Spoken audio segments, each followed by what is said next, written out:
where we left off, which was about how you became successful and you outwork pretty much everybody. And I will say this: what we found, me and my brother's been doing this for a while. We've been shadowing mega agents, and one thing I will say, every single one of them that I've noticed work. They don't only work smart, but they work extremely hard. Like they put in the hours, and the guy you find selling more houses isn't necessarily just working harder. He's also working smarter and more efficiently, but they put in a lot of work. Yeah. So So, let me ask you this too, since we were talking about working hard. That was one of the things I wanted to ask you. I see a lot of these mega agent teams which have like 10 people and they sell 100 homes, which is great, but that's like combining 10 agents productions. You said it's just you and one assistant? yeah. So where are you getting most of your business to be able to do 100 deals, and where are you finding all that time? Like how do you leverage yourself to be able to do 100, 130 deals a year? Well, I'll say that like deals shouldn't take up any of your time. Like too many people get a couple things under contract, and then that blows their whole week. Like I don't see how people take three pendings and five listings. I don't, and then they spend 40 hours a week. Like I don't know what they do. Like I don't get it. Like they're like I have so much on my plate. I have two or three things under contract, or four things, or eight things under contract. And I don't get that because I spend about 5 or 10 minutes checking on all the stuff I have going on, seeing if there's any kind of fires I need to put out, and then that's it. Now what takes time is building the business, creating the relationships, cultivating the relationships, nurturing the relationships. That's where the time is for me, not the deals. The deals are a byproduct of me putting in the time to create those relationships. I don't even look at the deals. I don't even look at the results. That really doesn't really do anything for me. What gets me is, okay, how many people did I affect today? How many people did I influence? How many people did I touch? How many of those did I really connect with? I think that's way more important as far as how many people felt comfortable with me. Am I getting better at my people skills and all that? Because the deals come from that. And so I don't focus on the deals. I focus on the people part of it, right? And then out of that, doing that on a large scale across a huge quantity of clients. So So so tell me that's the deals. tell me this, Ricky. Where is most of your business coming from? Like if you told me your top three sources, you closed 100. Say how many deals you There's closed only last year? there's only one, dude. There's only one. All I've ever done. Now I've tried everything. I've tried everything. I've Yep. tried every little thing, and that's the thing about real estate. You got to try everything and see what works for you.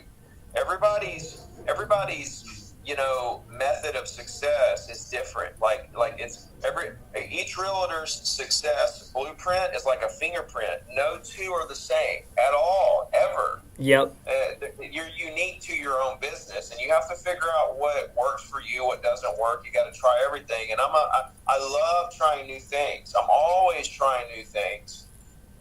So trust me, I've tried it all. I'm not saying this from a perspective of, oh, this is all I've ever done, and this is the only thing that works. Because I'm a true believer that everything works, right? But Yep. it depends on you, like what works for you.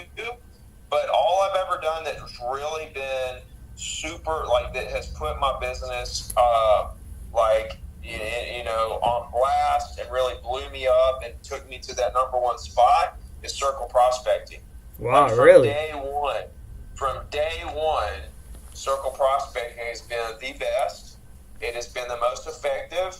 Is just, to me, it beats everything in my world. Like I may talk to an agent who crushes it with for sale by owners, expires, internet leads, door knocking, Yep. whatever they may do, and that's great for them. Yep. But that stuff, and see what it boils down to is what's your philosophy? Are you about the relationship, or are you just trying to do a deal? And so, like, those are two completely different paths with two completely different tones, two completely different body languages, two completely different situations. And I believe that if you're relationship based and it's all about what you can do to help them, whether it's for them to buy or sell or not, or even to use another agent if that's what they feel like is best for them, or if they want to sell it on their own, maybe if you create the relationship, you'll still get the deal when they buy something. Whatever the case may be, if you have that philosophy, doesn't matter what you do. You right. can do for sale by expires, internet leads, whatever you want to do, because you're now in the relationship business Yep. of maintaining those relationships forever. And so anything works. But what's been most effective for me is circle prospecting, because you can't call all the property owners in your area ever. It'll never happen. That's why I send an email out every day to everybody in my MLS, along with agents all over the world, about how to sell real estate and what my deepest secrets are to my success. Yep.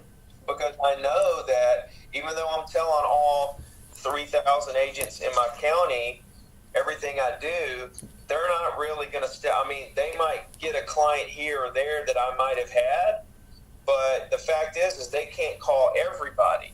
Right. And so it's so unlimited. And so when for sale by owners expires, I feel like there's a limit. Like there's only so many coming out each day. Yeah. Right? There's only so many for sale by owners. And so it puts you in a limited mindset. Buyer leads are great for team leaders who have agents under them to feed the leads to. But for a single agent to be most effective, you need to go with what's A, unlimited, and B, the highest efficiency. So property owners buy and sell. Like a lot of people look at them as just listings. Right. You know, like, okay, I'm going to contact owners for listings, and then I'm going to get buyer leads from my buyers. But really, they should be looking at the owners to be their source of not only listings, but also buyers. You know, they're your best buyers. When they buy, they know what they want. They already know the ins and outs of ownership. They're very easy to work with.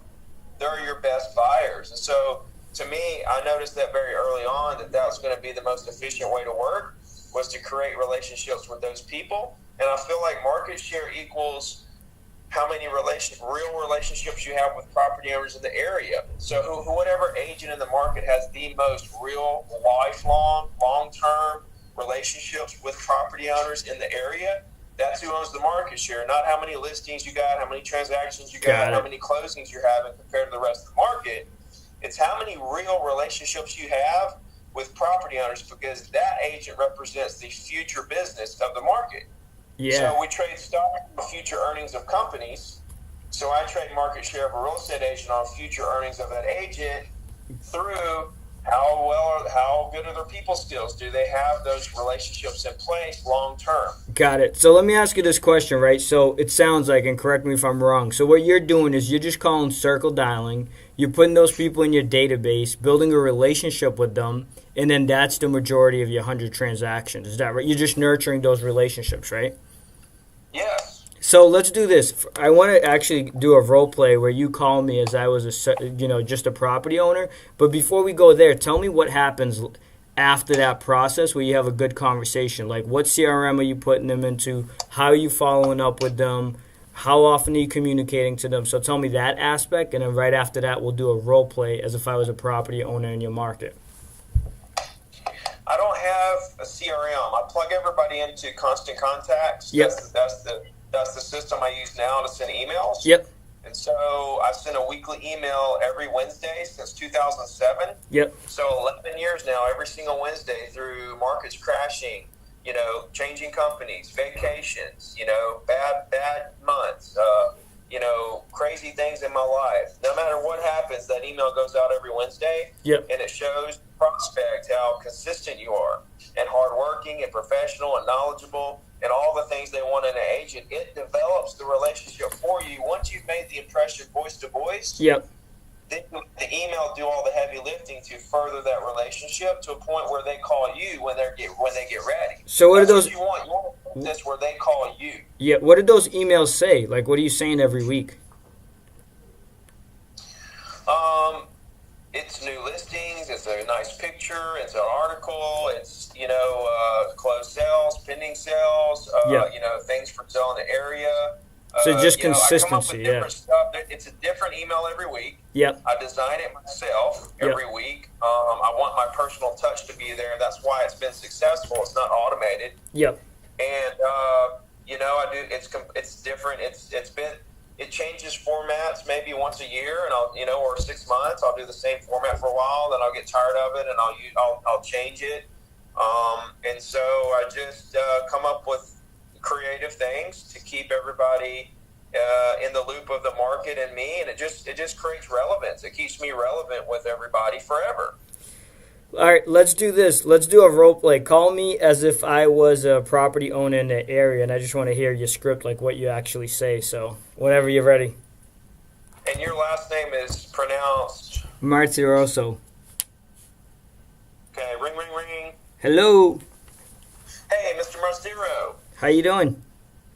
Hey, man, this is Ricky Carruth down at Remax of Orange Beach. Man, you doing okay today? I'm doing great. I'm not selling my house or anything. What's up? Okay, cool. So, yeah, no, I was just enjoying the day, man. Isn't it gorgeous outside? Yeah, it is. It's beautiful.